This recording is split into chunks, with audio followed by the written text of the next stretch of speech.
Let's see. Here we go. Hi, wait. Why can't you see me? What happened? My Wait, what happened to my camera? Yeah, what happened to your camera? Yeah, let me see if it works now. Yeah.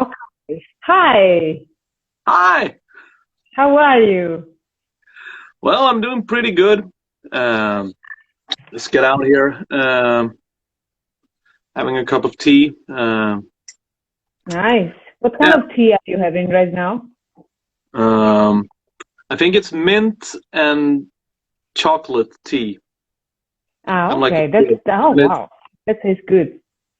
and it's from my. I don't know if she's watching, but it's from my daughter's My Hero Academia. Uh, Whoa. so it's my daughter's anime mug. Okay. Childish, How are you? childish tea in a childish mug. Nice. Yeah. How old is your daughter? She's 12. Okay. Yeah, so and she's been really into the anime uh, world lately. So Okay. yeah, That's that's in kind of fun. And how are you doing? I'm fine. Not going out that much because of the pandemic. Like it's already 1 year like that. I'm almost 1 year. And well, keeping myself busy, working, doing stuff, and also being a mother as well. And Yeah, that's how I'm doing, and I think almost everybody's doing exactly like that right now. So yeah, yeah, I try to do my best to keep myself busy, but sometimes it's a bit like weird because you need to get out of the house. You need to to to be out, and yeah, you can feel that your body needs to, I don't know, to enjoy some of the outside as well. yeah. Yeah, so Really, that's the way it is. yeah. But I guess your little one. He's a bit younger, right? So you have your hands full. Oh well, he's not going to school now because Uh, there's COVID in the school right now. yeah, Like there are four families that are waiting for results, so he's staying home. So that makes things a bit more difficult. yeah, But yeah, we try to make it work anyways. Sometimes I can't pay too much attention as I'd like, of course, because it's not weekends. It's always like something to do, yeah, and I would prefer him to go to school because in that way you'll be busy with the other kids. You don't be yeah, like, "Mom, you're busy. You're always busy." Yeah, what can I yeah, do? Yeah, like yeah. that. Yes. And we are here tonight to talk about singing or Right. vocals or uh, career choices as a vocalist or whatever we You whatever feel we like decide. talking about, Yeah, right? whatever we decide to talk about. Um, so I guess most people know you as the vocalist from Tristania. Yeah, Um, I think so. yeah, but you've also had um, uh, I'm gonna try to pronounce it Ardours. Ardours. Yeah, Ardours. Ardours, yeah. And that's a pretty kind of new project. Yeah, it's very new. Well, respect Tristania at least. The thing Yeah, is, I had this friend in Sardinia that it was really, we were very connected musically. Like we hanged out with the same people and everything. We were following each other's careers and everything, and always interested about, oh, how are you doing? And your stuff is really good. Yeah, you sing very well. I mean, always like complimenting each other, and we never really took a step like, why don't we do something together? Maybe because he was a friend of my ex-band, or I don't know yeah, why it never happened. And there was a time in my life because I've been always traveling and discovering new people, new places. So I never had that the chance to be like growing up with a band and being with people that know me well, and you know, the kind of life with a band. I never had that. And Tristania is, of course, my main band, but I don't know, with Chris from Ardours, of course, I felt home. So it was like making music with a friend, a long-time friend, because also Tristania, they're my friends, of course, but a long-time friend. And that was kind of a dream for myself, to just be connecting musically with someone that I knew well. I was always connecting with strangers, showing what I could do, because I wanted to make it. And I was always showing my skills, like, you know, I'm here and I can do this and I can do that. So it wasn't like feeling that relaxed. And with Chris, we had that connection, and I just wished to have another project where I could decide myself how to arrange the vocals, how to do all the vocals and stuff. And that was the opportunity I had. So we made Ardours. I cannot hide that, of course, my style of singing in the first album, at least, recalls a bit the way I sang in Tristania. But it's also because for years and years I've been singing with Tristania in one way, and it kind of affected also the approach to another metal project, let's say. If it was a different genre, maybe it was suggesting me something different. But this time I found out that, well, there were things that I usually don't do in Tristania, like especially bluesy vocals and stuff like that. It's impossible. So I found in Ardours some places where to put myself also, some other kind of vocals. Even though I must say that I kind of kept the same line that I kept with the other band. Let's see in the next one. Actually, we also released an EP of covers where I think I sing totally different already. But yeah, that was the tool for freedom, expression, and it was quite important for me. I didn't have to respect any identity. I didn't have to follow the rules, you know, of a long time existing band. Yeah, because I was going to ask about that, because you've done 2 albums with Tristania, and whenever you have, and it's over a long time. You joined the band in like 2007. So I also guess that you build a kind of a sound, an image of your sound that people suspect or expect. And you're like if you were to do a new Tristania album now, the fans would expect to have like one version of Mariangela. I know. And you can always improve and do stuff a little bit different, but they expect one version of you. And maybe then another band or another project can be a way to express other parts, because you still want to respect the sound that is expected of the Tristania fans. Yeah, I kind of have to also. I want to, because I see how fans also they are very attached to the kind of style the band started with. Even though I must say that Tristania always changed style from one album to another, so it's all the albums sound quite different from one another. But it was difficult, I believe, in the beginning for my bandmates to accept that I could be a bit more raw and kind of aggressive in the vocals. Not aggressive in like very present, you know. So in the first album, Rubicon, I remember when I was singing in the studio, especially, they were like softer, a bit softer. So I was always like doing this softer thing that for me was kind of new. I always used my voice a bit like with a lot of feelings and power, and I was like, okay, softer, okay. But then I said, okay, the band sounded like that. But after that, I think they also enjoyed the change in Darkest White. Yeah. So you can see that in Darkest White, I think totally different and much more powerful. And it's because also we decided we were already a band together, while in the beginning we were just trying to get to know each other. You know what I mean? It's always like you never know where we can go, what we can do. And I was always also very eager to work and to do things.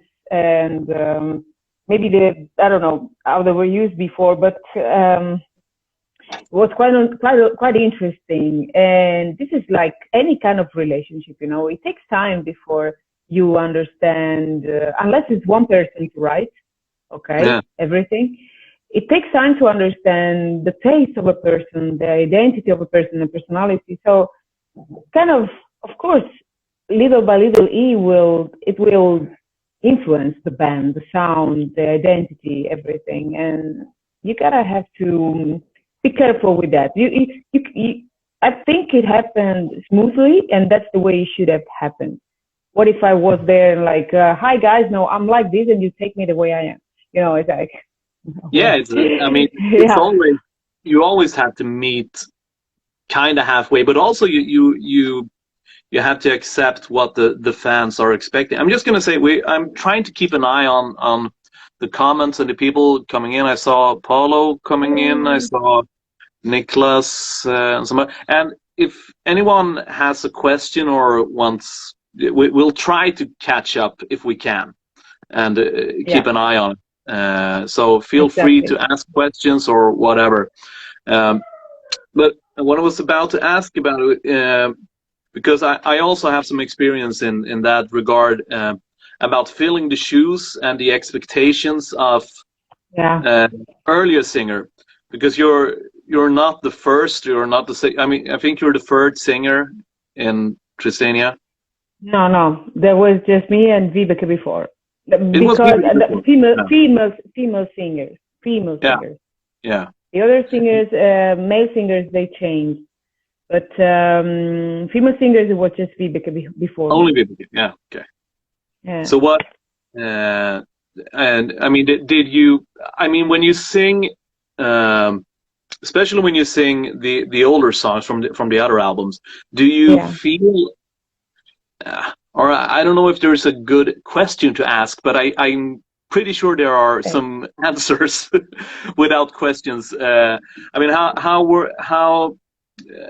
do you close in on materials sung by another singer when you go for the live shows or whatever? Do you have a special way to think, or do you? I mean, because it's different. It's different than when you do a lot of Patreon stuff with your covers and post a lot of that, and that's a different thing, because then you do a cover of you know, whatever, Nirvana or whatever it is, but when you sing with the band and you sing the band song, but you I mean, what's the difference? How do you approach Tristania songs in comparison to other cover songs? Okay. Well, yeah, I understand the question. I'm just thinking a bit because I never got this question before. When I sing all Tristania songs, I feel like I have to be kind of careful with what I do, because I can't. Because what I do usually with a normal cover from other bands, I pick up the cover and I put my own in it.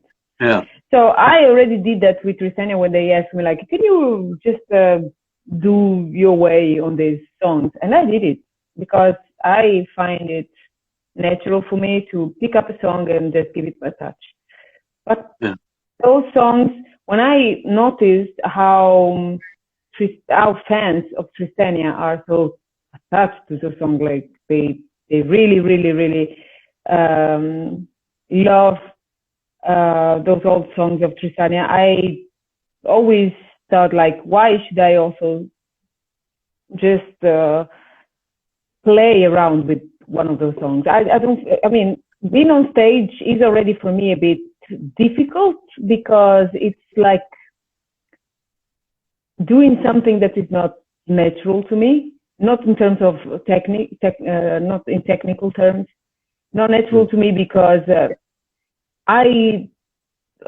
because Viveke was a soprano, especially, and singing that way, for me, it's kind of, it's not you. So it's kind of, you have to put a mask and be someone else. And that's weird for me. I'm not used to that. But I'm used to that in the sense that I do it quite often when I sing old Tristania songs. What I do is I try to sing them as close as I can to the original and just get along with that. Yeah. It's like this. It's a totally different style. I mean, I'm not an opera singer. I think I could never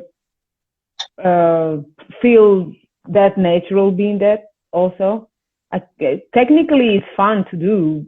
And I'm not saying that I can do it like perfectly, but also I think it doesn't belong to me. That's what I want to say. I think I have this strong feeling with songs that if I really like them, I put myself in it. But if I don't feel I'm there, it's kind of weird.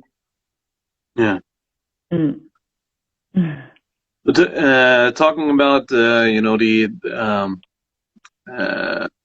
technique and the operatic or bel canto stuff, is that something you get taught as a kid when you sing? I mean, you're from Italy. Is that, I can only say how things are done in Sweden, but how did you start singing? Did you start to sing in like choirs, and did you get all the? No, because in where I come from is not that usual. Kids don't learn to sing as much as in Scandinavia. I know that because I remember in the schools, and I mean, they had a lot of opportunities in Scandinavia to learn guitar, voice, everything. I learned at home, listening to music and playing around with my sister. So me and my sister, we created a kind of network in my house. That's why we were so motivated. We were kind of challenging each other in singing things and stuff. Well, she was different though. She also had a very strong personality in music, but it was different. She loved black metal and all that stuff, so she started a bit different. But we were singing anything, and we were dreaming about that because it wasn't a thing that you could do for real. It wasn't that serious. You know what I mean? It's like you're told, like, you want to be a singer. Oh my God, you're gonna start like that. Oh no, you don't want to do that. That's not a job. So we kind of grow up with that mentality, and that's why I think in the south of Europe it's difficult for people to understand that they can live by their talent. They just have to work on it. They just have to show up. They have to do something. They're not encouraged to do so. So with me, it was actually the same. And I grew up, and the best school I had, it was theater. I did experimental theater, and I started like when I was maybe 13, and that's the place where they told me you should sing. And I told them, like, really? Do you think so? Yeah, you should sing, because I was singing songs, and it was my experience doing it with a mature voice, of course.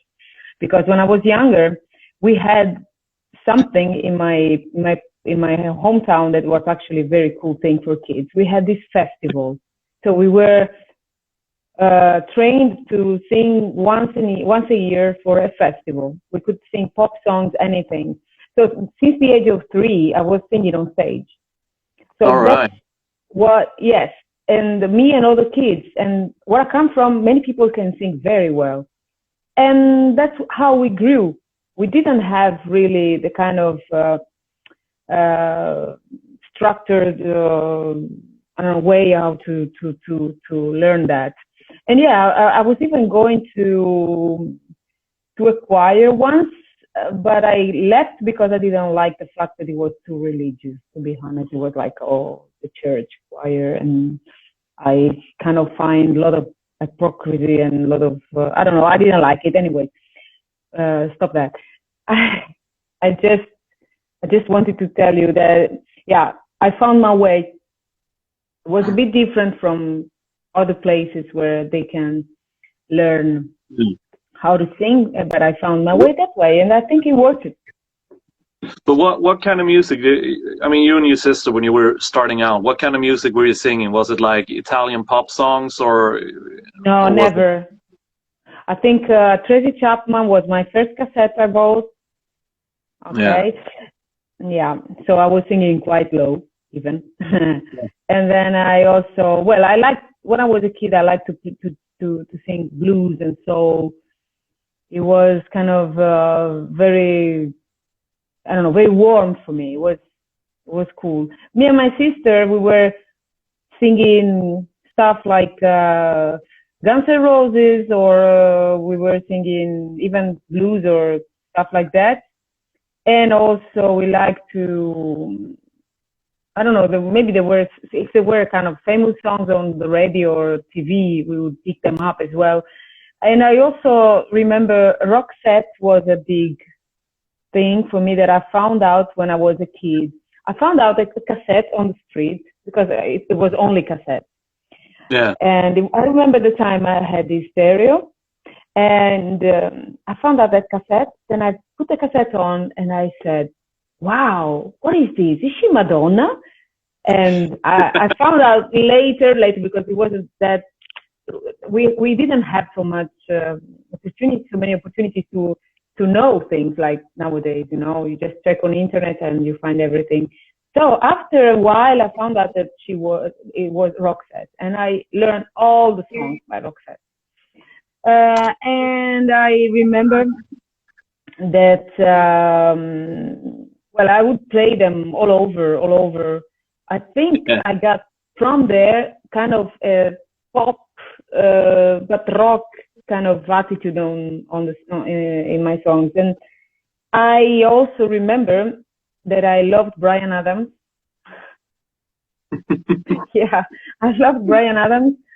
I was a kid, but I had feelings for these songs. Yeah. I really had feelings for those songs. So yeah, and then my sister, she brought Sepultura, Pantera, anything, and we were playing around with that stuff. But she was really into that, and I wasn't at that time.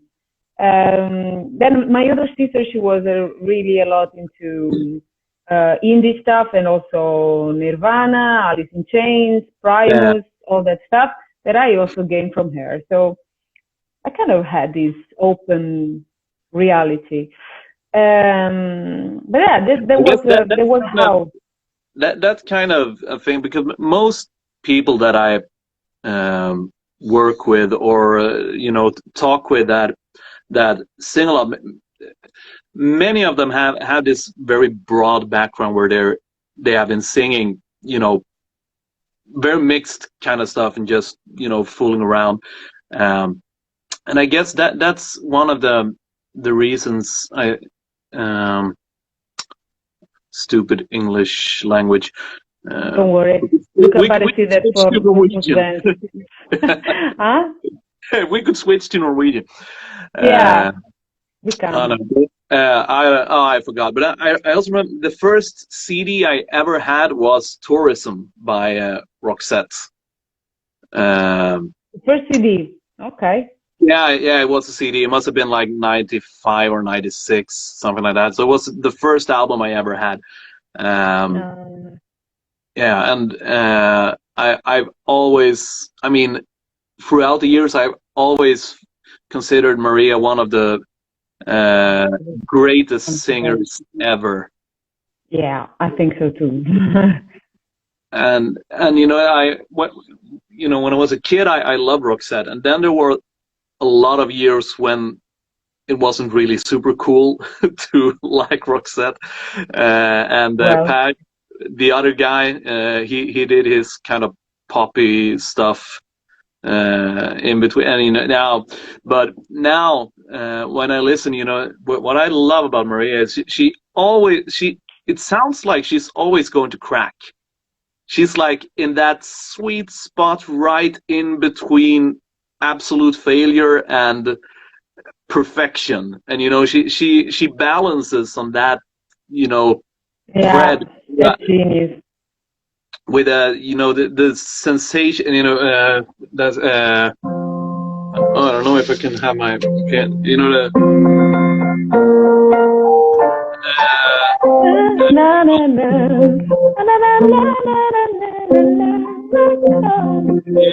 every time I'm leaving you, I try, I'm fading like a flower. Oh, I love it. It's still, it's great Swedish music. You have amazing bands in Sweden. I mean, you have really, really a lot of good music in Sweden. Yeah, I think. And I think it's the place that generates the best music in Europe anyway. That's nice to hear. I think so. But I also think that there's the, you always, the grass is always greener on the other side. Because, Well, Italy also has good artists. Except in Italian, just some pop stars are known abroad, but because Italian, they sing in Italian. But we have great artists, of course, and so has Germany, and so has Belgium, and so, I mean, everywhere. But I must admit that in Sweden, they're born bands since the early ages. They are awesome bands. Say ABBA, say Roxette, say In Flames, say whatever. It's like there are Sugas. There are so many. Yeah, Europe. I interviewed Europe once. Yeah, wow. It looked like I wasn't used to it. After Roxette, Europe became my gods. Okay. Up until the Prisoners in Paradise albums, those first 5 albums, I listened to them over and over again, all the time. And wow. And Joey Tempest, he was like seriously a god to me. He's a nice guy. I mean, I interviewed him. That probably was 40 or something, and he looked like he was a kid. No, I think he was 50 even. I don't know, but he looked like a kid. Very nice guy. Very, very simple. Very humble. Yeah. Nice. And one thing that made me respect him even more now, when he's a bit older, I think he's close. I mean, those guys must be like 55 or something. Between probably 50 and more. Probably more. Yeah. 60, I think something like that. Born early 60s. I'm not really sure, but when they had a reunion, they took all the songs. We have the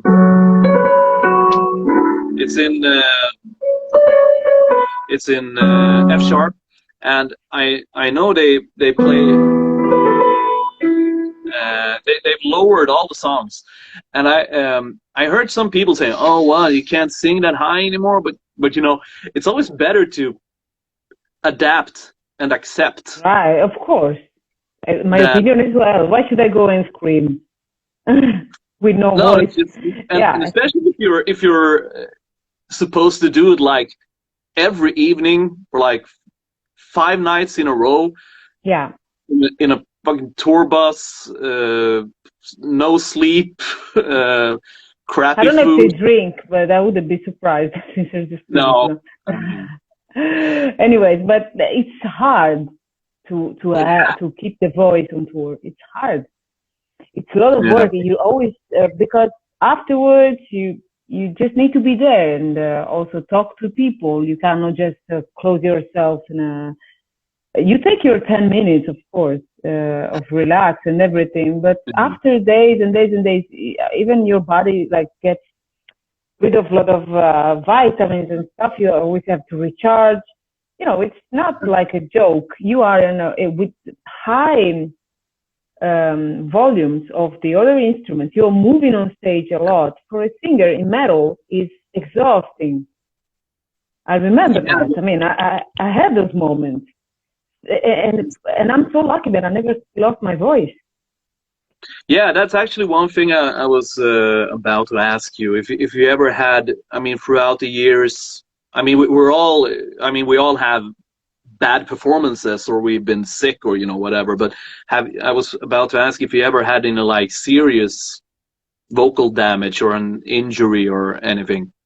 Never in my life. Oh. But if you think I sounded that broken, no, I'm kidding. But I don't know. It's a matter of keeping control, because of course I did my stupidities with my voice. Of course I did the stupid stuff. Everybody explores the voice. I mean, it would be bad if we wouldn't search for new things in our voice. We are born for that. But what I think is there's a time when you understand that you're going too much over the limit. And that's a time when you understand that if you can't give 100%, tonight you're going to give 80% smartly. I mean, you maybe cut some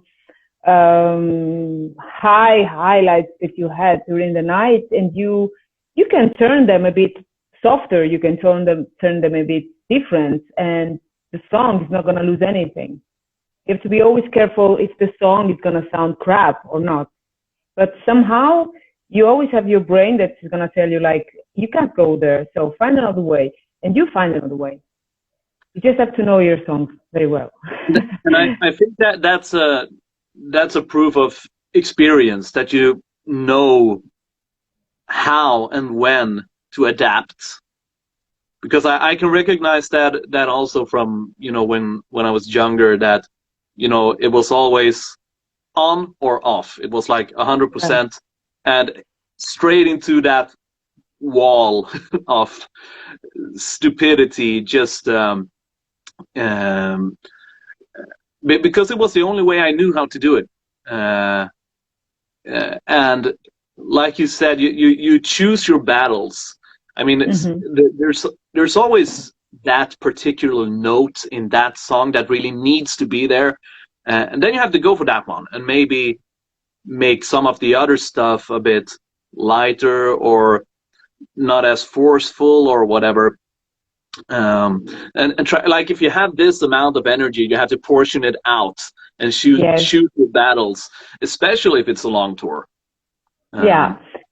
Yeah, but from what you said, it's like maybe it's experience. Even I must say that improvising has been always something that I found natural. So I don't know if it's because of that, it's because it's experience. But of course, experience helps a lot, because you have to understand where you're going, and you learn everything about a stage. What the people is doing around you, you learn a lot by experience. This stuff you learn a lot by experience. And when you're on stage and you understand where you're at, in some moments it's gonna, when you feel like familiar with the place, it's gonna be even easier for you to understand what you can do, and when they're seeing you and when they're not. Because there are moments that is not necessary that you appear even. It's like there are moments where you're just singing, but the highlight goes somewhere else. Maybe it's the full thing, and you're just not. Of course, if you're playing a solo thing and it's a moment where you're on your own, there you have to be very careful and play a good card, because otherwise you fuck up everything. And that's not very cool. No. Never happened till now, but I think with age, things get even more difficult, I think. Yeah, and if you're lucky, somewhere along the road you realize that this is a long-term thing.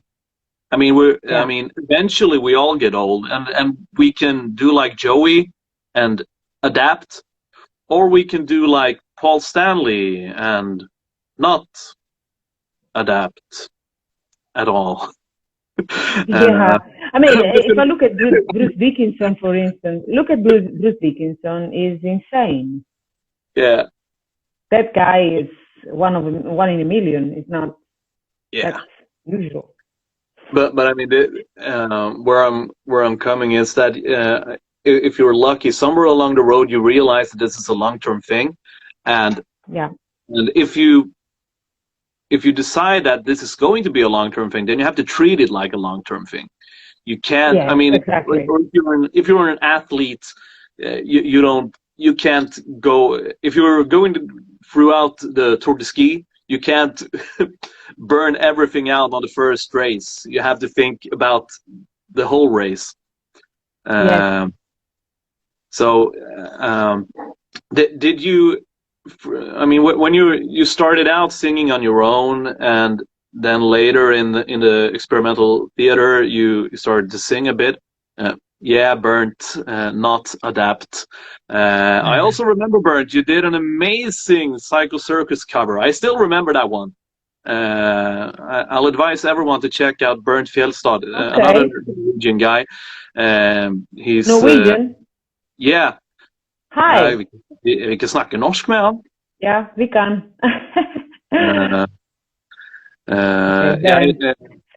Kona mi kommer fra Norge, så jeg kan imitere norsk hjelpelig. Ja, du kan veldig godt. Veldig godt.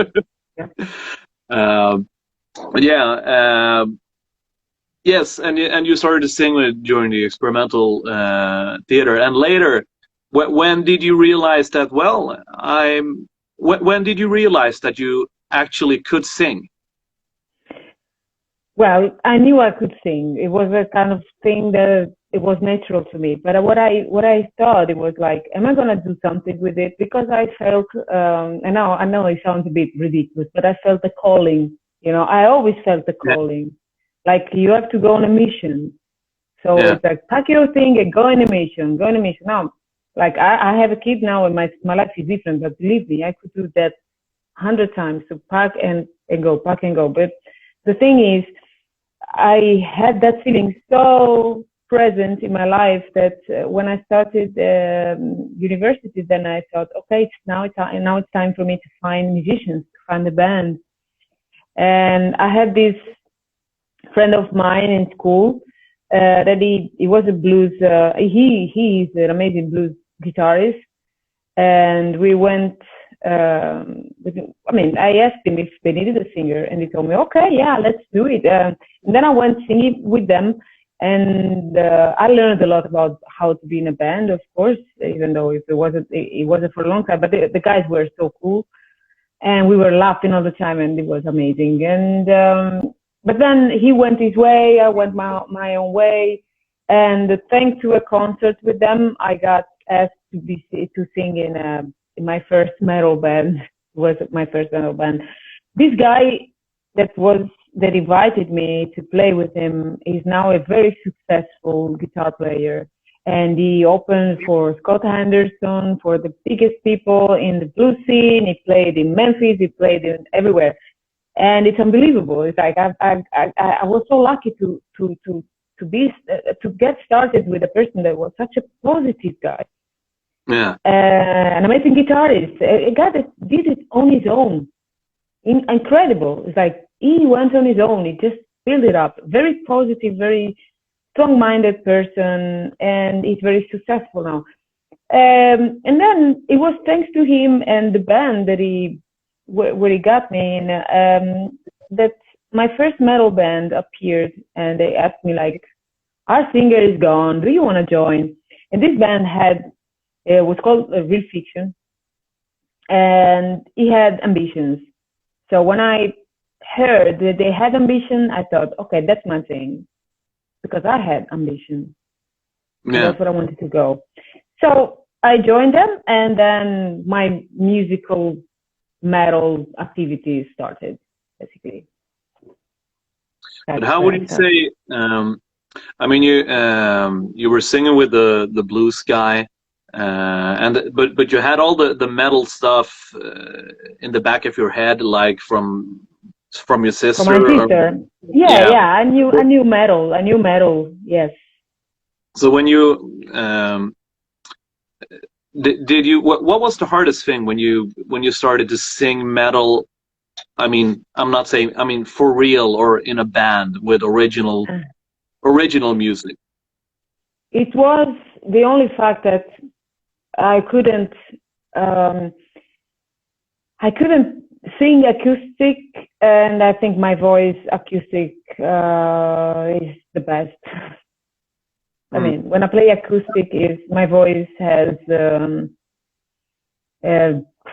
I don't know, it's warm. I like it.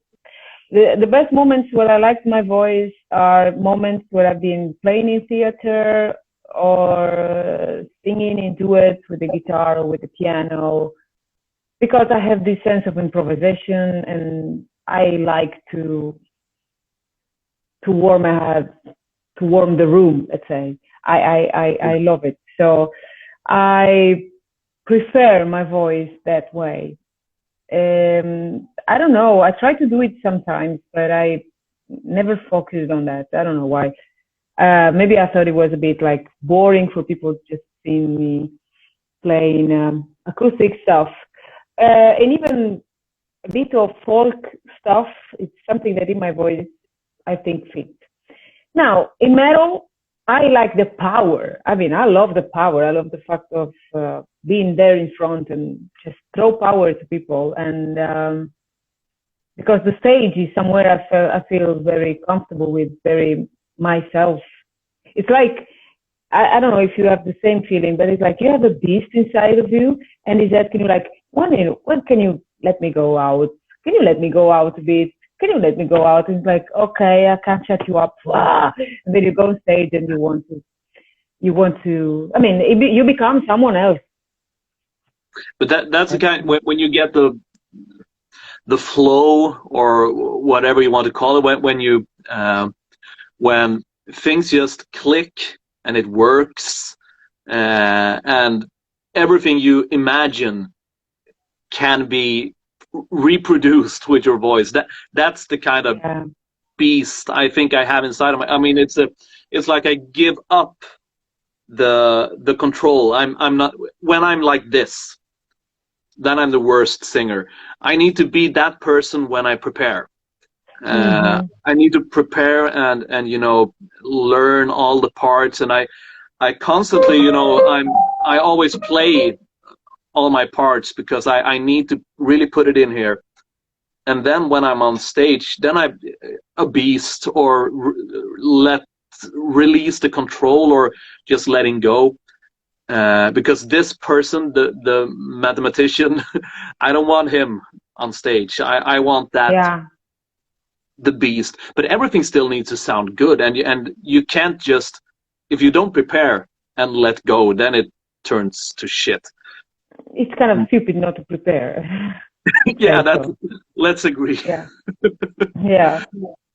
But have you had any like what's your best vocal memory, best singing memory or vocal memory? Or I cannot really say that, because I thought about that, and I think like I don't remember all the time that I felt that amazingly, but well, there was the time that I sang one song that I really loved, and it was always like, it was in a theater. I was opening up this a dance show. Okay, so it was just myself, and I was wearing this very elegant dress, and I just did all the stairs, you know, the kind of stuff that you do in the I don't know, in those soft nice situation. Then I went with very uncomfortable shoes all my way down with to the stairs, and then to the stage to sing Song of the Siren, the version of the Mortal Coil. This Mortal Coil. I don't know if you know that. I fucking love that song, and well, there's a video on my YouTube channel if you want to check. It's me singing that song, and I didn't have a click, I didn't have a drum, nothing. I was just having some notes, but the warmth of people, how they reacted to it, then I thought like, yes, this is how I find myself, the most genuine, in the most genuine way. I think it's good, because with metal, it's like it's the whole package, and sometimes people get really excited just because it's a concert, you know. Yeah. And when you're there alone and you're singing and people is touched by you singing, that's something that I kind of say it's rewarding for me. Yeah. For me, it's like that. Yeah. So what's your naturally the next question would be then what's your worst vocal memory? I have a very bad one. Let's hear it, if you like. It wasn't any famous stage. It wasn't like a big thing. It wasn't nothing prepared. I went on with a friend because I told him, like, I also like to sing not only metal but also, Jeff Buckley stuff. And I always sing Jeff Buckley anyways because it was one of my favorite singers anyways. And we went to a bar where they were having like an open mic or something like that. And I went there with all my professional way to be a singer. Like, I know this song, I can sing this song very well, and I'm gonna sing it very well. And the guy was drunk, and he played awfully. And that was the time that I wanted to beat myself for being in that situation, because I thought that I didn't deserve it, because I thought that it was stupid, because I thought that it was one of the worst concerts exposure that I have ever had in music. And I thought, never again. The drunk, no. I was looking at him like, why did you do that? I'm not kidding. It was like, I was trying to tell him, like, I'm not fucking kidding. I'm doing this seriously. It's something I take very seriously. It's like, very uncomfortable. That was very uncomfortable. And then, I don't know, maybe in the early days where I was singing, maybe something like that could have happened. I don't know. But I remember, and I know that when I go on stage, I have this feeling of it must be awesome. Not perfect, but I say to myself, it must be awesome. You have to do it awesomely well. You have to have fun, and they have to like it. So this is the way it works for me. They have to like it. And maybe they don't like it sometimes. I don't care. But it's like in my world, it's like, this is where I feel glorious. This is where I feel myself. This is where I feel the best of myself. So this has to be nice. And that's why I like a lot to sing acoustic and theater stuff, because people are serious about what they're watching. People is like excited about people trying to give them feelings, try to give them the best, their soul. So I like it. And that's it. That was a very bad experience for me, but it's gone. I'm not mad at the guy. I'm just mad at myself. Like, why do you trust people like that? Like, don't go with the drunk. No. No. And I really appreciate that you separate the awesomeness and the perfectionism, because I sometimes get really tired of people saying that they are perfectionists, and because of that they can never sing or play or show their art to anyone, because they are they kind of hide behind the perfectionist a wall of pretense perfectionism, because they don't really enjoy their own art. And that's kind of sad. It's not criticism against them in that way, but I mean, if you're a perfectionist, you can show stuff that's not finished or that is not perfect, but you can still be a perfectionist.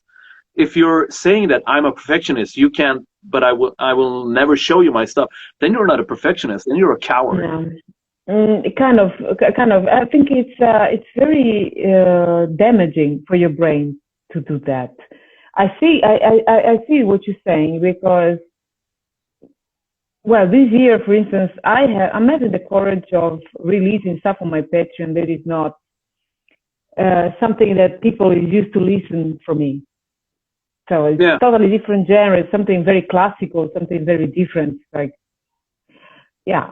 And I've been writing songs forever. I have tons of songs, and I never showed them. And that's when I understood. That's when I understood that you can't live like that. You can't live like hiding. You cannot live like letting your art for yourself. You are doing art because you want to communicate. You want to tie the knot with the people. You just want to connect. So don't be afraid of showing also other sides of you. And I found it extremely rewarding because suddenly people were telling me, "Mari, this is beautiful," even though some people probably don't like it, but who cares? I mean, there's people that is actually interested in that. Yeah. And I find myself happier because if you don't share what you do, you find yourself unhappy, under judgment all the time. You're going to be like, "Oh my God, I don't have the courage." No, you have to find the courage because that's who you are. So why should you be ashamed? Maybe some people is not going to like it, but many people is going to like it too. Yeah. So, because if you're just sitting around doing the stuff for yourself, that can be fine if that's what you want. But if you want to show, people your art, then you have to take that first kind of scary step. I'm just gonna say hi to Tommy and the rest of the guys in Majestica. Hello. Hello. Really enjoy the Christmas album and all the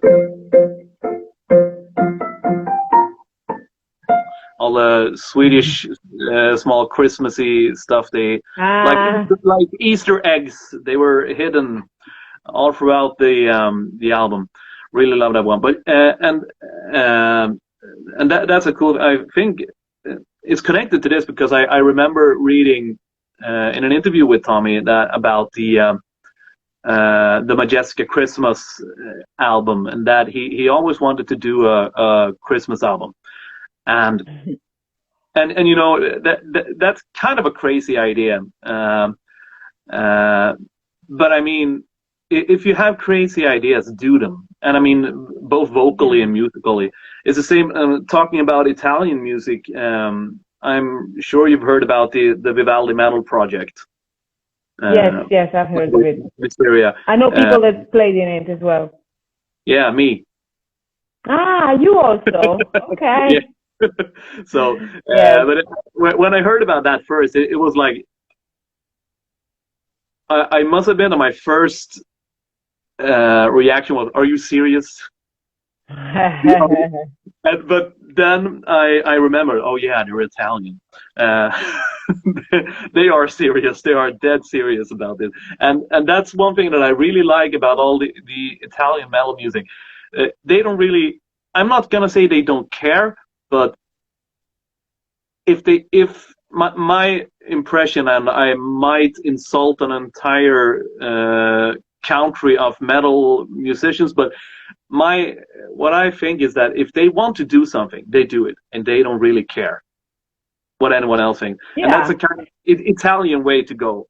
Where Swedes and Scandinavians are a bit, oh no, should I do this? Or maybe, oh, what will people think about it? And Italians are, well, I want to do this concept album about this and this and this, and it's going to be this and that. And I don't care what you think, but I'm going to do it.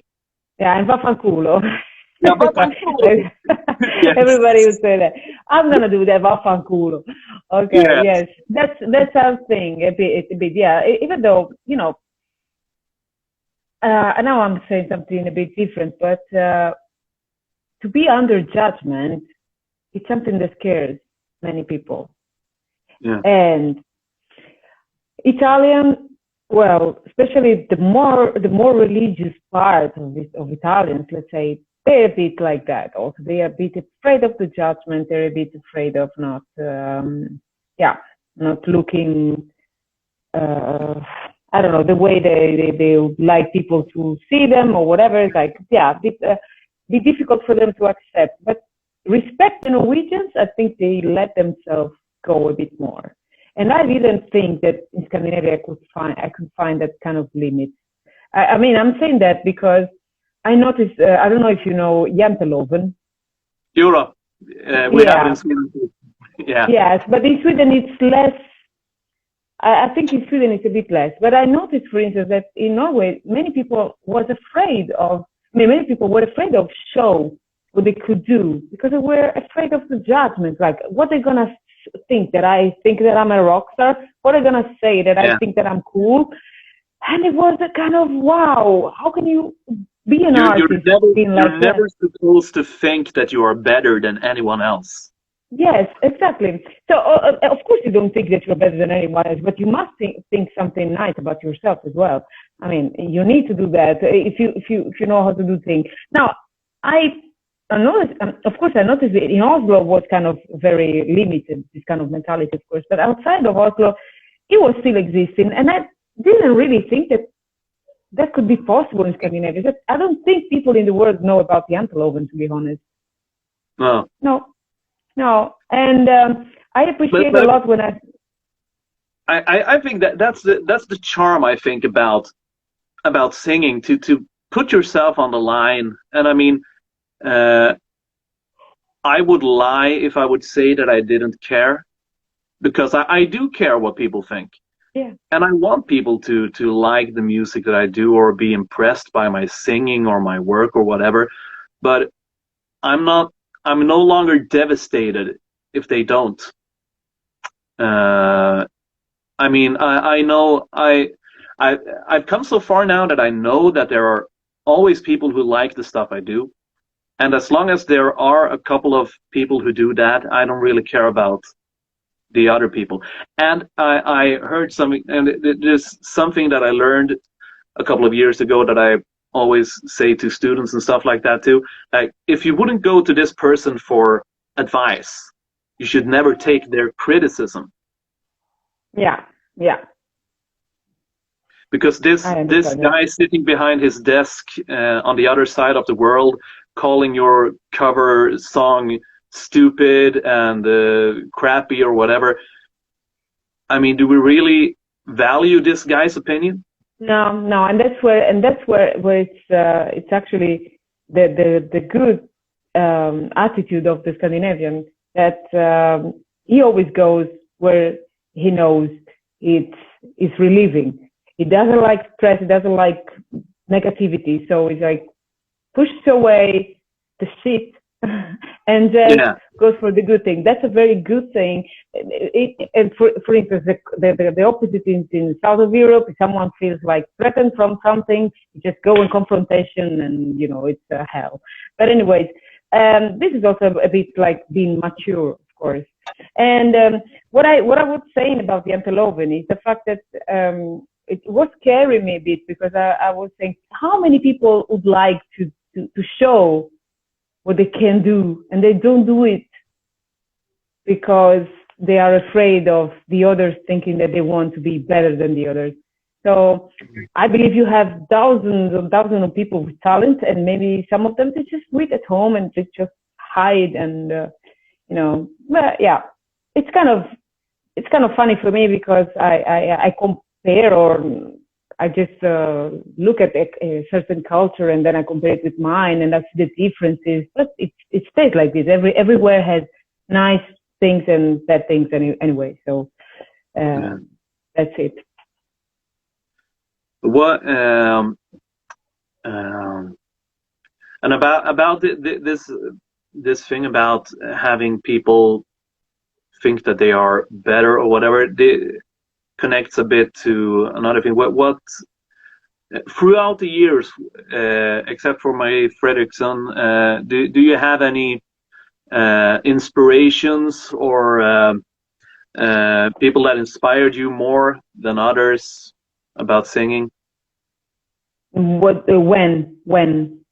Yeah, I mean, like Marie Fredriksson early, and then maybe, I mean, what other singers have inspired you? Many. Usually I get inspired by very good singers. Inspired, I say, not that I'm saying that I can do what they do, but I always look any kind of singer, from the unknown to the most famous, and I look what they do. And if I like it, I it becomes a bit like an idea of what I would like to do as well.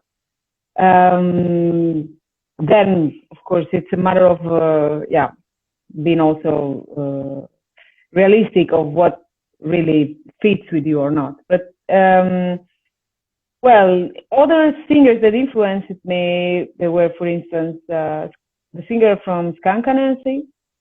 She was a singer that influenced me. Then we have Jeff Buckley, as I said, Chris Cornell, even Damanda Galas, for instance, because I love her way of like pushing the voice in that very Mediterranean way. And then we have who do we have? Well, Lisa Talbello, as I said, that he was a very famous singer from the 80s. For instance, there are very good singers in Norway that I think they are very inspiring. One is Annette from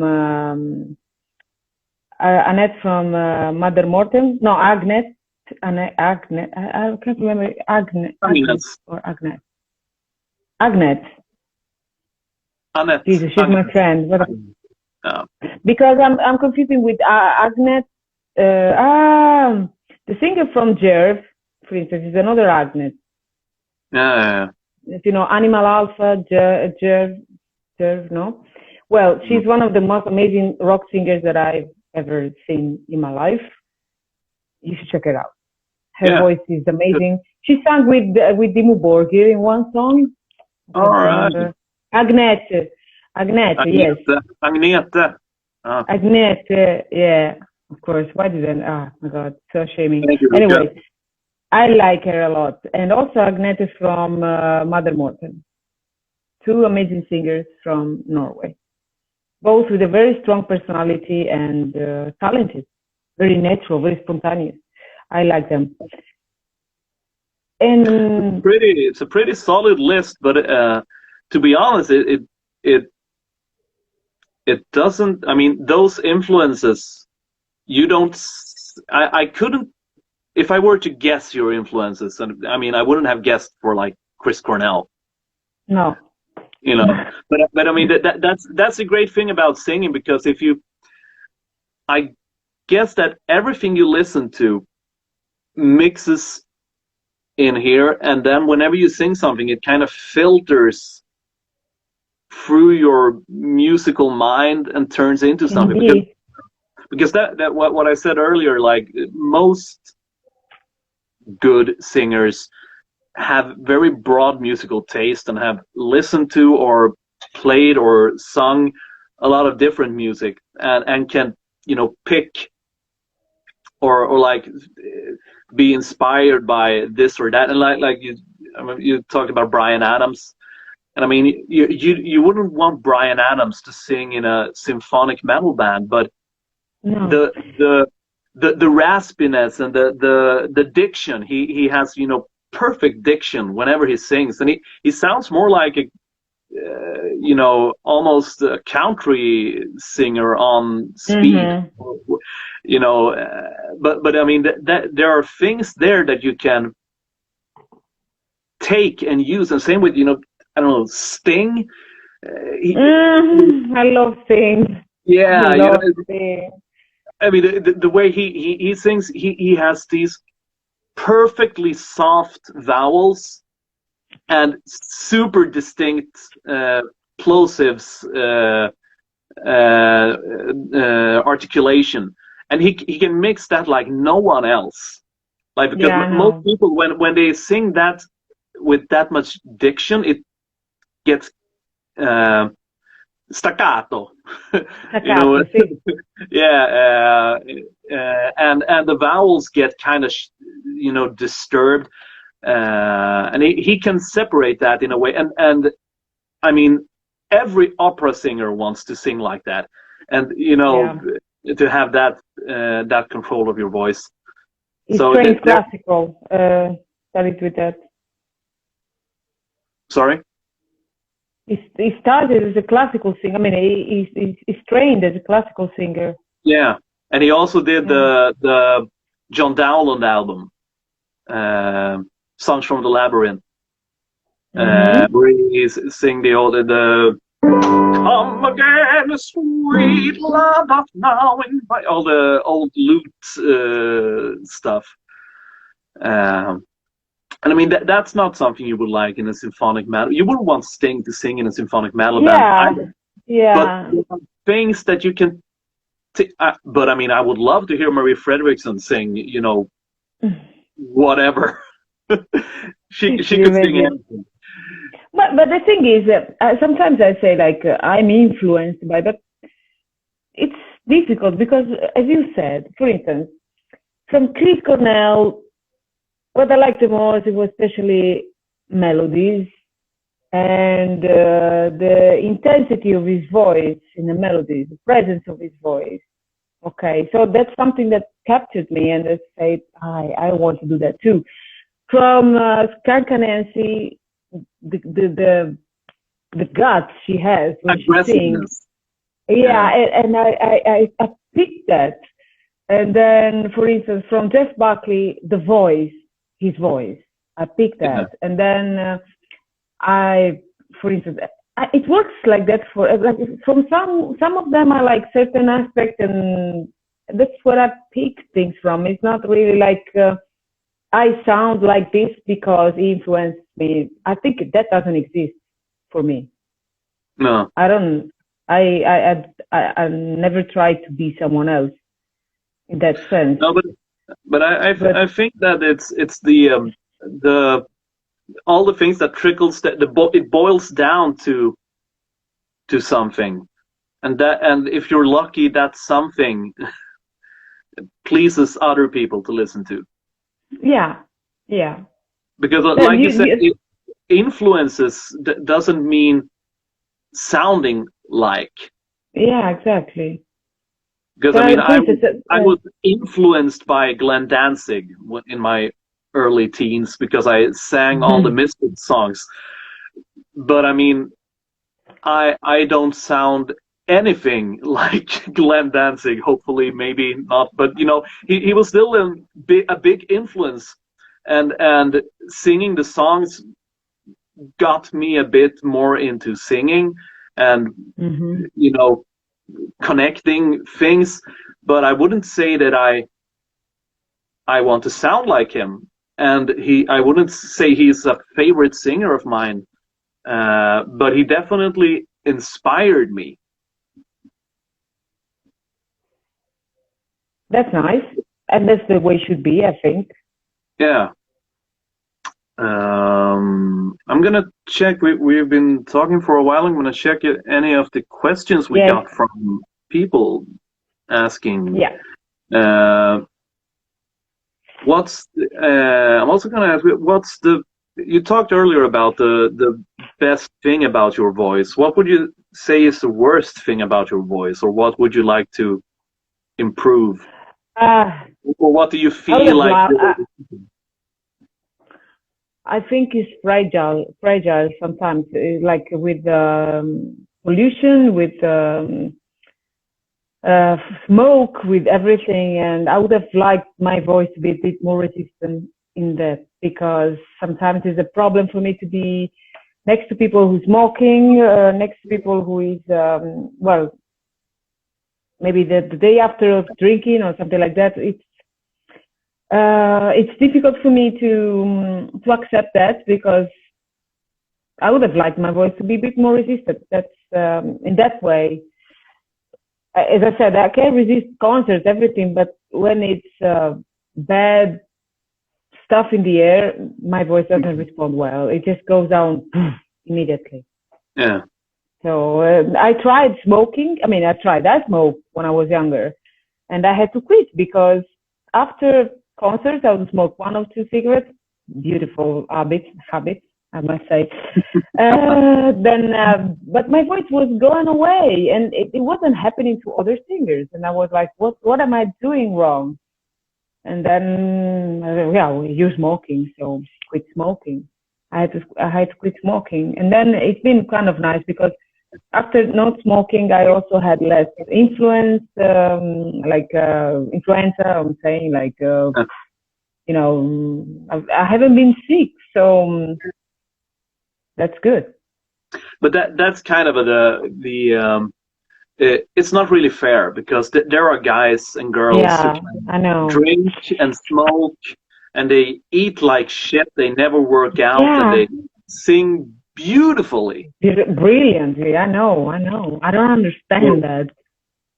Yeah. So I mean, I've come to accept that we are different, and it wouldn't be fair to ask everyone to be do the high jumps, in sports. Everyone is not built to do that. Everyone is not built to run a marathon. Some are better at 100 meters or whatever. Some can smoke, drink, and sing, and some of us can't. Yeah. So I guess it's just about getting to know your voice. And I'm one of those. I had to commit with a lot of habits, like no drinking, no smoking. Well, I drink, but when I'm singing, it's like I have to be careful with that. Sleep, everything. It's like it's not easy to be a singer that way, because you have to commit to all these things. If you don't sleep, if you don't take your rest, you're fucked. Yeah, and that's your larynx is going to give up in some years. Anyways, that's gonna happen for someone that is mistreating her. So but that's kind of a part of the long-term thing we talked about earlier. Because if you know that you're just, I mean, I'm not saying just, but if you're a hobby singer, you sing in a band with your friends, and there's nothing more to it, then it's that if the band is more about hanging out, having a couple of drinks, and maybe play once in a while, then it's okay. Then you don't have to think long term. But if you consider yourself, if you want to, sing and have a voice for the rest of your life, then you need to commit early on, and both, take, with lessons or bad habits. Yeah, that's a good question. When did you start to take any voice lessons? Oh, well, I did it early. I started when not that early. Respect others. I was 22 or 23 when I started. I started with a classical singer, and then I went straight to a jazz singer. But to me, I wasn't there for learning style. I was there for learning technique, pure technique, because, of course, I could use my voice in a way that was always chest voice, and pushing that up, always belting. It was like not very convenient to do, So I learned how to sing technically different registers. And with the jazz singer, I remember I took lessons in Milan. She was very, very good at teaching the breathing thing. So I learned by her how to how to get breath control. And that's something that I find extremely important in a singer. From my point of view, breath control is very important.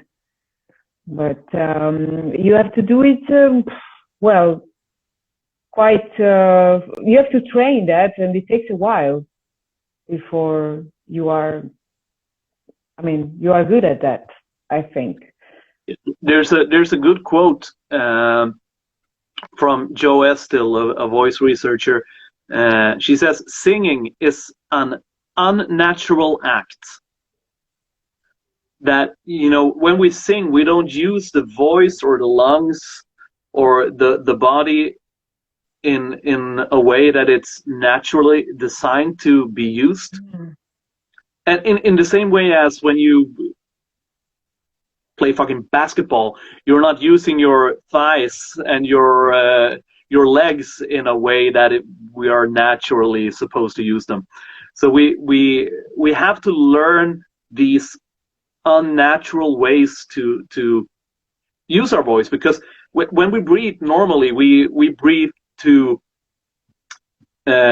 put oxygen in our system and to survive and to maybe to talk. Because now when you and me, when we talk now, we breathe normally. This is how everyone does it. But when we sing, we use our lungs and our voice in a completely different way. So that's a unnatural way to use your body and your voice, and it has to be learned in one way or another. Yeah, I know. I noticed that. I noticed that because I have some students sometimes they tell me, like, when I notice that they cannot support the note until the end, okay, or they just let it all fall in the end of the sentence. They say, hey, it's something I noticed. Even my colleagues, they told me that. I don't know why I do that. I say, it's normal that you do that. You didn't learn technique. So it's normal that you do that without knowing what you're doing. It's like you need someone to teach you that, someone that knows about technique, which is not the natural thing to know. It's like something, a strategy, an easier way how to get to results. It's like, and they get like, okay, and say, yeah, you have to just practice a lot and just be very committed to it, because it doesn't come from one day to another. Sometimes I even have some that they just buy a package of songs, a package of lessons. There's like 4 lessons. They think they can learn a lot. No, because it takes time.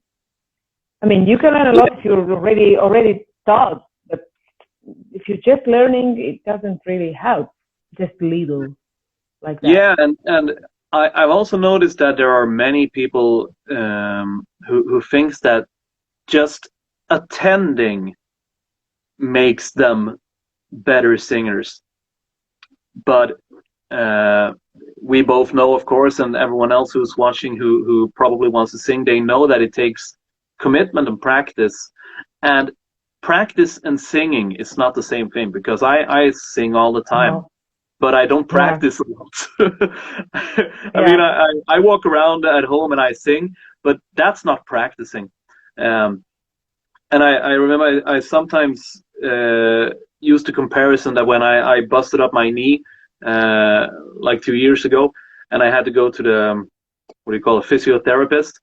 And now, did you disappear? It stopped a bit. No, now it stopped a bit. Yeah. Okay. Yeah, and I had to go to the physiotherapist with my knee, and I got some exercises that I was supposed to do to fix it, because it hurt like hell. And I was supposed to come back in 2 weeks, and I came back, and I say, well, how are you going? How's it going? Well, it still hurts. Have you been doing your exercises? No. No. There's the answer. Yes. So that's the same thing about teaching. You as a student, you get exercises or you get things that you need to work on, but then you need to commit the time. And I know I've been guilty of this throughout the years. I've had so many teachers, and I've studied so much vocals, and sometimes you need that little bit of embarrassment and a little bit of shame. A little bit of healthy shame, like, David. Oh, yeah, but it works. It works. In a certain amount of shame, not too much, because if then you kill the creativity. But yeah. I need that push. I need that little bit of, You dream of it, like. Yeah, yes. Okay. I can. Sometimes I don't know if you have this, but sometimes when I sing stuff, I can see my teachers lined up in front of me, like. That's funny. That's funny. Well, the thing is, I had the worst. No, he is one of the best teachers I've had, and the best in interpretation and all the classical stuff and the lyrics and the sensation and feeling. But he was very much about diction, and whenever I was singing, especially if it was in Italian, if I was singing and he didn't, he thought I wasn't articulating good enough. He was just on the piano. He was like blah blah blah blah blah, you know. And I, while I was singing, and he was just blah blah blah, because if you don't diction, then you could just as easily sing blah blah blah. Yeah. So I sometimes hear him behind me when I sing, and I just blah blah blah blah blah. So yeah. But yeah, diction I think is very important, anyways, because I always insist with my students as well. If people doesn't hear the word, it's gonna be stupid. It's gonna be something that doesn't make sense. And also because when you go in studio, it's very important that you pronounce this. These are no for experience, even because I'm Italian and I always have to pronounce in English, and it's kind of hard sometimes because like not my first language. And in Italy we have everything dubbed, so it's like English for me had to give it an ear training before understanding what people were saying. Anyways, and that's very important to be pronouncing the words, I think. And also there is people that when they're singing, they keep it behind. I mean, the nasalized kind of pronunciation, and it's wow. They don't see that, and it's like, can you hear your voice is like hiding somewhere? You're not saying, you're not speaking, they're not resonating the words. You have to, and it's interesting for us to bring these people to understand actually how it works. But as you said, this stuff is to be taught. It's not like obvious stuff. No, it's and it's not natural. I mean, no. you don't. I mean, in one way, you do the same thing when you speak as when you sing, but we have to emphasize and do some things extra. But there's a fine balance walking when you articulate, because if you start to do it too much, you build up pressure, and you know that then you get another problem. Like, I want an ice cream, something like that. Yeah, and or you know, if you decide that you need to really, I mean, you should. I mean, it's a bit more articulation than when you speak, but it's not exaggerated. Really, yeah, it's exaggerated a little bit, but not to an extreme, and that's. Some people also have, it's a balance, because some people fall on that side of the fence, like they pronounce everything like let it be, let it be, let it be, let it be. and others say let it be, let it be, let it be. Then it's your hey, and then you need to find a balance, and we have some have one, and that's and I want to say this, you know, all the time to everyone who always watch anything about singing online, that there are very few advices that could work for everyone.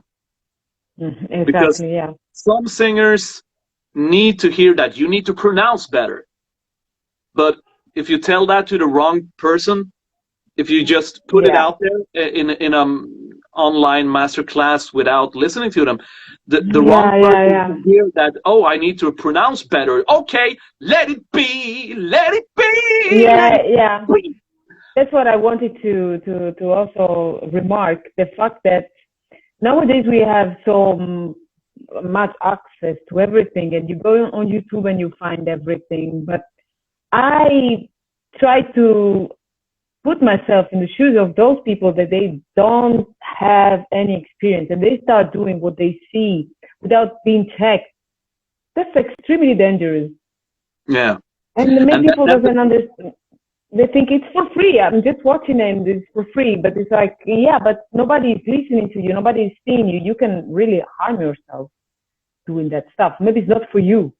It's like, wow. Because you can't give the same advice to everyone. You can't, like, if you're a soccer player, you can't tell the same advice to the guys in the front and the guys in the back. They need to hear different things, and this guy needs to know that, okay, you need to look for the ball. This guy doesn't need to look for the ball. He needs to look for the something else. He needs to do this and that. So the general singing advices that I sometimes see and hear, or that students tell me that they've heard here or there, I always want to say that you should be very careful about like generalizing advices, because maybe they are not for you. Maybe they are for someone else, but maybe they're not for you. Yeah, exactly. It's like going to, when you practice, for instance, sometimes I do some exercises on YouTube, like fitness stuff. But I am extremely careful not to choose stuff that is like something I don't know. I go for things that I already know, that I am experienced with, because people go to the gym, so people know what to do if you already did that. But some new stuff, you have to be very careful. You can damage your muscles, anything. So you have to be just conscious how to use that stuff, how to, you know that it's better to go to the gym and have someone watching. Yeah, of course. That's the same. I use that sometimes too. You don't need your personal trainer all the time watching you every time you exercise, but now and then maybe you need to see a PT just to know, okay, these exercises are for me. This is what I should do. You should not do this. You need to work on this and that. And what's your goal, and what you blah blah blah, whatever. Exactly. Yeah, to me it's the same. I have the same thought about that. Yeah. But nowadays the access to everything is so wow.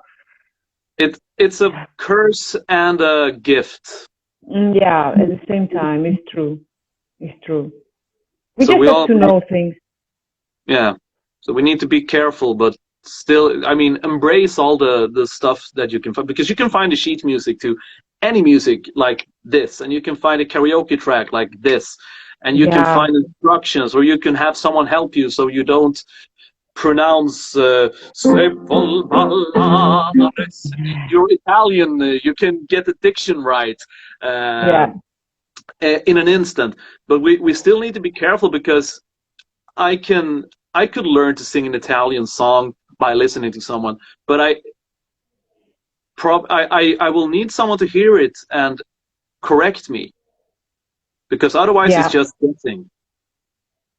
Yeah, exactly. I do that before every album. I always have someone checking my English pronunciations on the album. I don't go like because it can be a small thing, but especially as Italians, we have this open way how to pronounce. For instance, I can't say sheet, because to me it sounds like sheet. It's difficult for sheet. It's a tiny difference, but if I don't take care of it, it can sound like shit in the song, and it could sound like ass. So I mean, I don't want ass, but I want I. There's this kind of stuff, in every language. you can hear like, oh, that's a great singer. Oh, he's from Norway, right? Or Do you know the song of the Baba Lille Lamb? I think someone taught me that song, so I wasn't it? I said, like, teach me an easy song to sing. Baba Lille Lamb, I do know an earl. Of course, I couldn't say. I couldn't. I mean, Lamb, I don't know an earl. I was saying earl. So, do you have any beer? Yeah. Yeah, I was singing like Baba Lille Lamb. Do you have any beer? Yeah. I said, Baba Lille Lamb, I don't know. Shareban. Yeah, Kroppen full. So I couldn't say full. I say full. Like I'm super drunk. Yeah. Like, how do you say, little lamb? Little lamb, do you have any beer? Oh yes, my dear child, I'm so drunk. Yeah. This is what I was singing. But that and then there's pronunciation. Yes, because you then you can probably hear that when you speak in Norwegian, your Italian shines through, and the same is when I speak Norwegian. I I speak what we call svorsk, somewhere in the middle of Swedish and Norwegian. Yeah, but I guess you have to start somewhere. Like when you came to Norway, you had to start. You just have to try. And and I guess it's the same with music. I mean, first you need to try, but then you need nice people around you who correct you in the right way. Mm-hmm. Exactly. Same with vocals or music, whatever. Like, if you just laugh and say, then you will never try to speak Norwegian again, and you will just No, but that's very nice. I mean, people they never laughed at me in Norway for saying the wrong things. Maybe sometimes it was just funny, but they always been careful not to. There's something they're really conscious of. While, for instance, in Portugal, people laugh at me. You don't say that in Portuguese. And I say, okay, it's okay. You can tell me how it is. It's fine. It's no problem. But it's a different way of seeing things. Anyways, but Italian is fucked up because you are cursed. You speak Italian and you will always sound Italian. And you know what? Who cares? I mean, I'm Italian. Why should I worry too much about sounding English? I always say that if you speak a broken language, the only thing it means is that you have more than one language. So of course. So I mean, we should always consider ourselves lucky to have the linguistic knowledge we have. Yeah.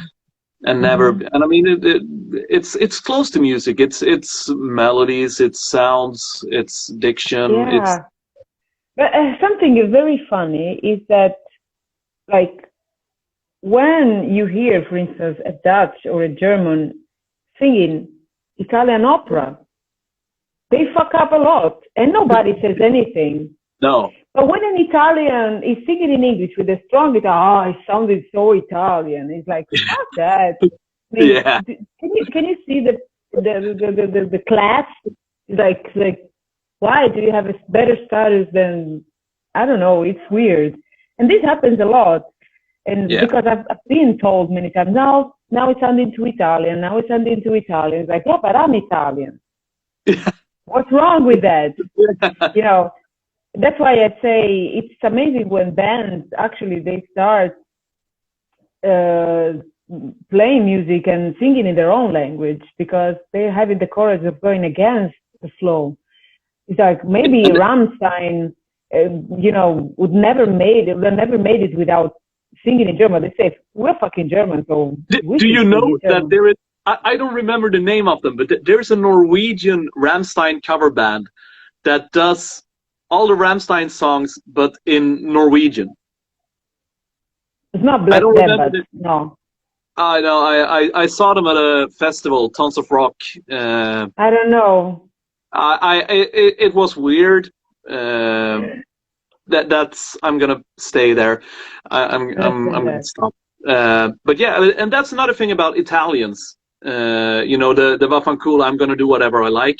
I mean, you're a power symphonic progressive metal band. Well, 90% of them sing in English, but fuck you, I'm going to sing this in Italian. If you don't understand, that's your problem. Yeah. And that I see more Italian people do that than, for instance, German or, for God forbid, Danish people, or. Yeah, I mean, it's not necessary to just avoid the fact that you have to sound somehow commercially acceptable, let's say, because it's that. But the thing is, sometimes it's a bit too much snappy against us, and I don't understand that. It's like it's too much. Sometimes it's like there's nothing wrong in having an identity and having like belonging to something. There's something wrong with that, especially when it's culture.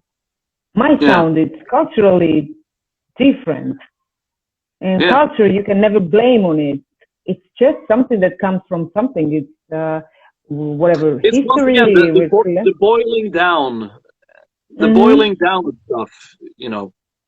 For instance, I this stuff. I feel it very much because I spend time in the studios, like everybody trying to correct my pronunciations. Not everybody, but like I've been like traumatized. Like, oh my God, I sound too Italian. I have to sing this much better so people understand. But when I did, for instance, the cover of Mars Volta that I put it on my YouTube channel, I notice now when I hear that voice that I'm speaking like opening up too much because I wanted people to understand what I was saying, but at the end I sounded even more Italian than I should. So it's like, yeah. And that's another. And I mean that's a process, and like we talked about, you know, falling on different sides of the fence. If you try to push yourself into a sound, you produce tension all over the place, you know. Yeah. So I guess, I mean, and that's all these opera singers who sing the Italian opera when they're from other countries, most of them can't speak Italian. They just reproduce the sound that they are imagining, and they know the translation and stuff like that, but they can't speak it. They couldn't ask for where the toilet is if they're on a restaurant, but they can sing about undying love and I know, but yeah, I mean, it's acceptable as long as. Yeah, it's acceptable, but you know, it's because you don't have the grasp of the language totally in place, and if they were to force themselves to sound another way, they would probably end up with a lot of other problems. So you have to choose, like, okay, am I going to tense up my entire throat, or am I going to sound a little bit Finnish when I do my Italian opera? Hey, Manuele from Sardinia. Hi. Oh, we have people from Sardinia. Anyway, I think for me it's time to go. Yeah, because same here. I have the little kid that you know we have dinner later than Scandinavia. You do the 5 o'clock and we do the 8:30. And but yeah, it was very nice. I really loved the chat. I felt like we were talking to each other. So then sometimes I let myself go a lot in my thoughts. So I hope I have been. I'm from Sweden, so. Yeah, right. Okay, but I could learn to be a bit more Italian too. Yeah, I know you can do it. I can see that. You're a worker, hard worker. I'm going to try. I wish you very good progress in what you're doing. You are an amazing teacher, because I want to say to everybody that, of course, I know David because I took some lessons from him. It was amazing. I love to discover from other people, and he's an amazing teacher. So if you have the chance, please let himself be your guide, because I think you can do it very well. I found myself in extremely good shape after taking just some tips from you. So gracias. I love it. De nada. Un placer. Okay. Yes. So we will keep talking, of course. We keep in touch. Yes, I wish everybody a good evening. Yes, and thank you to each and everyone who checked in on us, and I will upload this on other places later. And also I want to wish you a happy 2021, and I know that you have some tours planned, and we just cross our fingers that everything gets to happen. We don't jinx it anymore. We just cross our fingers, and I really hope that our paths will cross whenever. I was supposed to go to Milan this 2020, but okay. Yeah, and Portugal too, and but yeah, next time, next year, whenever. Thanks to each and everyone once again, and thanks to you, and nice talking to you. Same Good here. night. Bye bye. Ha det. Ciao. Bye.